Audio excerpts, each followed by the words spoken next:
Episode 37.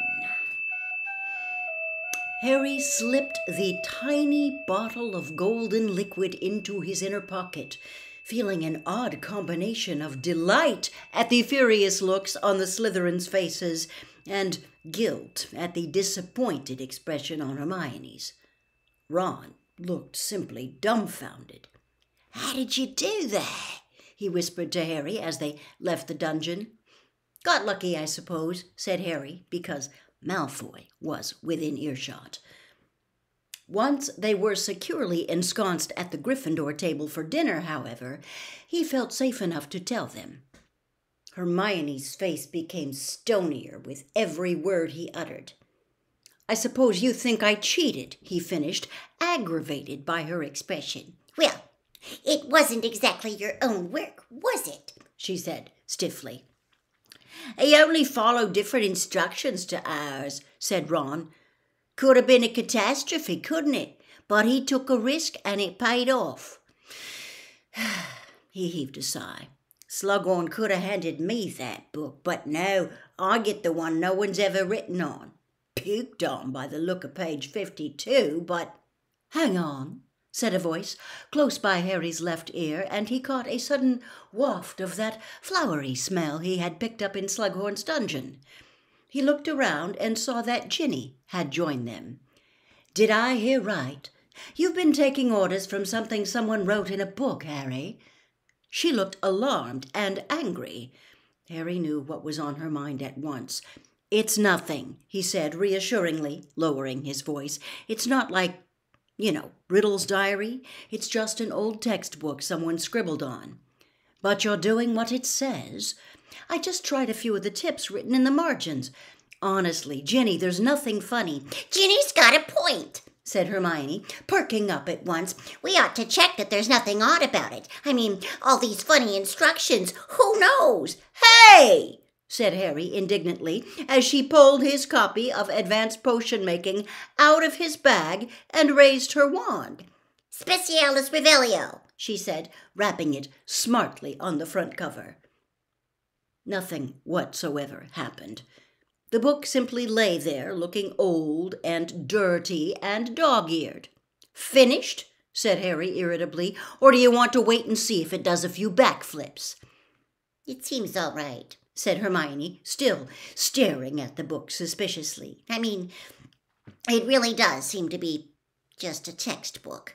"Good, then I'll have it back," said Harry, snatching it off the table, but it slipped from his hand and landed open on the floor.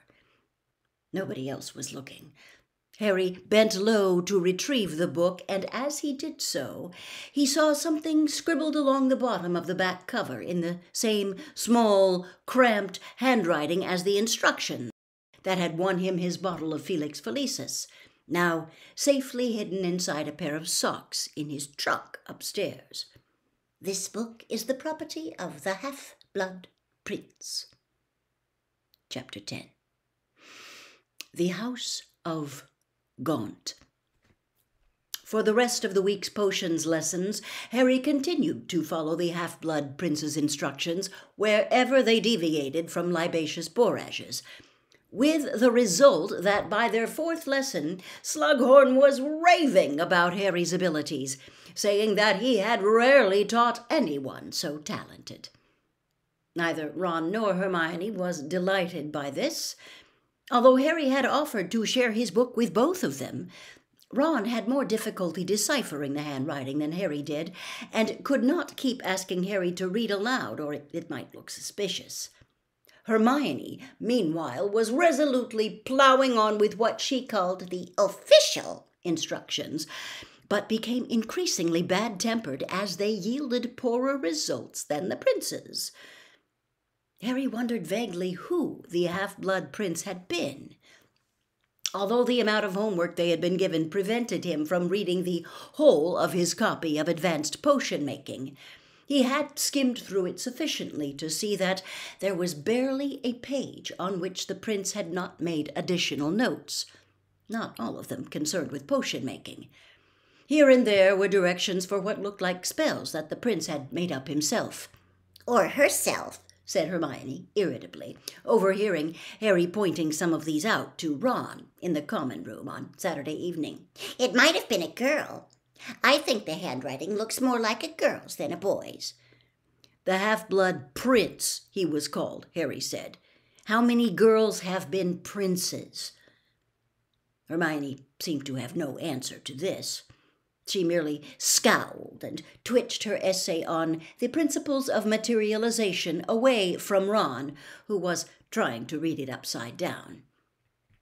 Harry looked at his watch and hurriedly put the old copy of Advanced Potion Making back into his bag. It's 5 to 8. I better go. I'll be late for Dumbledore. "Oh," gasped Hermione, looking up at once. "Good luck. We'll wait up. We want to hear what he teaches you." "Hope it goes okay," said Ron, and the pair of them watched Harry leave through the portrait hole. Harry proceeded through deserted corridors, though he had to step hastily behind a statue when Professor Trelawney appeared around a corner, muttering to herself as she shuffled a pack of dirty-looking playing cards, reading them as she walked. "Two of spades, conflict," she murmured as she passed the place where Harry crouched, hidden. 7 of spades, an ill omen. 10 of spades, violence. Knave of spades, a dark young man, possibly troubled, one who dislikes the questioner. She stopped dead, right on the other side of Harry's statue. "Well, that can't be right," she said, annoyed, and Harry heard her reshuffling vigorously as she set off again, leaving nothing but a whiff of cooking sherry behind her. Harry waited until he was quite sure she had gone, then hurried off again until he reached the spot in the 7th-floor corridor where a single gargoyle stood against the wall.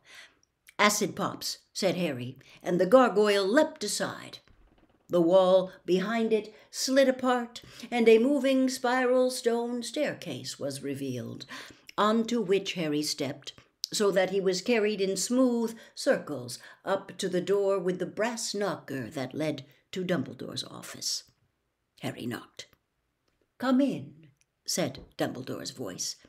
"Good evening, sir," said Harry, walking into the headmaster's office.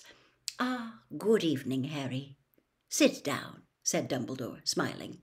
"I hope you've had an enjoyable first week back at school?"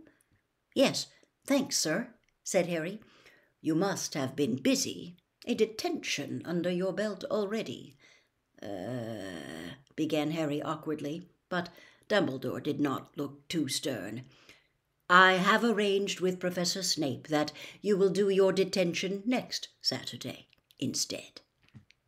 "Right," said Harry, who had more pressing matters on his mind than Snape's detention, and now looked around surreptitiously for some indication of what Dumbledore was planning to do with him this evening.